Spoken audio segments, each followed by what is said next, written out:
Hello friends, આજે આપણે બનાવીએ છીએ બંગાળની ફેમસ મીઠાઈ રસગુલ્લા, જેના માટે મેં અહીં 1.5 લીટર દૂધ લીધું છે. તેને ગરમ કરવા મૂકી દઈએ.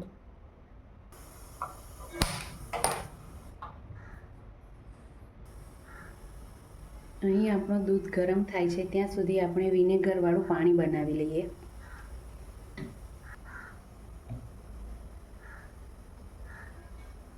ત્રણ ચમચી મેં વિનેગરનું પાણી લીધું છે અને 3 ચમચી આપણે નોર્મલ વોટર લેવાનું છે. રસગુલ્લાની ચાસણી બનાવવા માટે આપણે 1.5 લીટર માટે 1 વાડકી ખાંડ ને 2 વાડકી પાણી લેવાનું છે.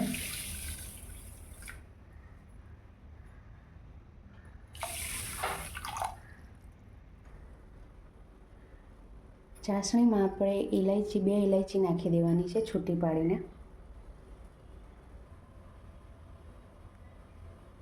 આપણું દૂધ ગરમ થઈ ગયું છે. હવે એમાં આપણે વિનેગર ને પાણીનું મિશ્રણ કરેલું એમાં થોડું થોડું નાખીને હલાવવાનું છે. એકદમ બધું નથી રેડી દેવાનું, નહીં તો પનીર એકદમ છૂટું પડી જવાથી થોડું હાર્ડ થઈ જશે.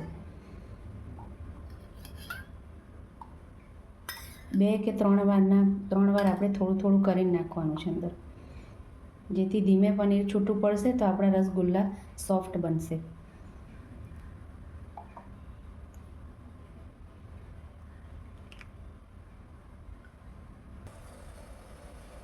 અહીં આપણી ચાસણી થઈ ગઈ છે તો આપણે બંધ કરી દેવાની છે હવે અને ઠંડી કરવા મૂકી દેવાનું છે.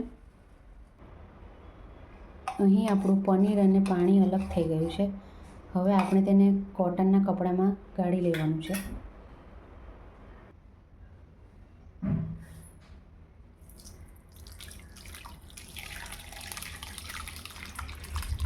આપણે આને ગાળીને 2 કલાક માટે બાંધી દેવાનું છે, અથવા તો વજન ઉપર આપીને આપણે અડધો કલાક માટે એને છોડી દેવાનું છે. અહીં આપણે વિનેગરની ખટાશ દૂર કરવા માટે 1 ગ્લાસ ચોખ્ખા પાણીથી એને આપણે ધોઈ લેવાનું છે પનીરને, ને પછી બાંધીને મૂકી દેવાનું છે.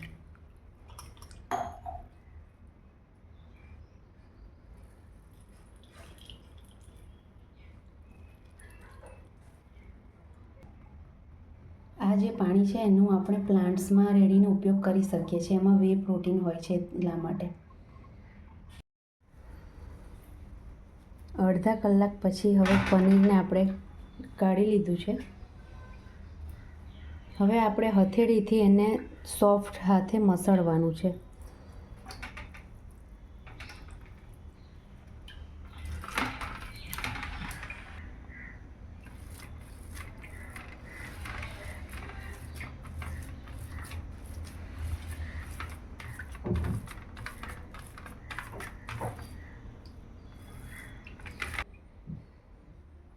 પાંચથી 7 મિનિટ મસળી લીધું છે મેં. હવે એમાં આપણે 1.5 ચમચી જેટલું મેદાનો લોટ નાખ્યો છે. 1 લીટર દૂધનું કરો તો 1 ચમચી નાખવાનું. 1.5 લીટર દૂધનું કરીએ તો આપણે એમાં 1.5 ચમચી મેદો નાખવાનો.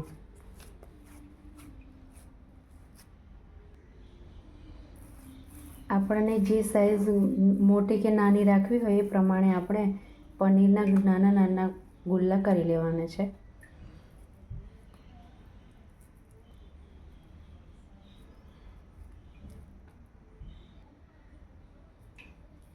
દોઢ લીટરમાંથી આપણે અહીં મીડિયમ સાઇઝના 14 બોલ થયા છે, એટલે 14 રસગુલ્લા થશે. અને 1 લીટર દૂધ હોય તો આપણે 8થી 9 રસગુલ્લા થાય. આપણે એને ક્રેક ના રહે એ રીતે એને શેપ આપી દેવાનો છે.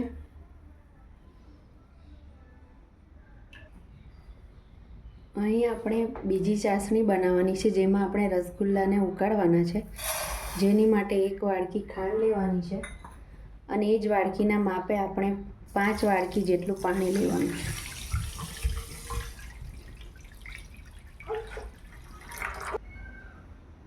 અહીં આપણા રસગુલ્લા બનાવી દીધા છે. હવે એને આપણે પાણીમાં નાખવાના છે. ચાસણી થઈ ગઈ છે. અહીં ચાસણી માટે આપણે પહોળા મોઢાવાળું વાસણ લેવાનું, સાંકડું વાસણ નથી લેવાનું, જેથી રસગુલ્લા અંદર ફૂલી શકે. અને ઉપર મેં કેસરને કતરણ લગાવી છે ગાર્નિશિંગ માટે.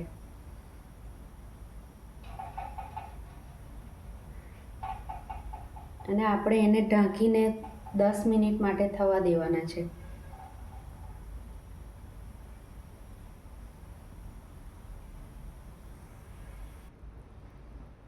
અહીં આપણે થોડું ઉકળ્યા બાદ 1 ચમચી મેદાને પાણીમાં ઓગાળીને નાખી દેવાનું છે.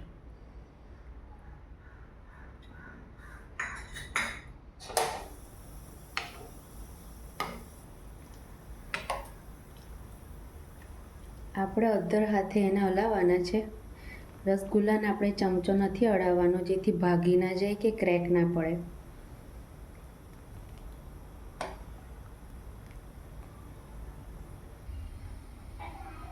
રસગુલ્લાને આપણે ચાસણીમાં નાખી દીધા છે, એને ઠંડા કરવા માટે રહેવા દેવાના છે. આપણા રસગુલ્લાને સર્વ કર્યા છે. એકદમ સ્પોન્જી બન્યા છે. હજુ ગરમ છે, પછી એનો શેપ લઈ લેશે. તો આ બંગાળી મીઠાઈને તમે એકવાર જરૂરથી ટ્રાય કરજો. રસગુલ્લા એકદમ સરસ સ્પોન્જી બન્યા છે.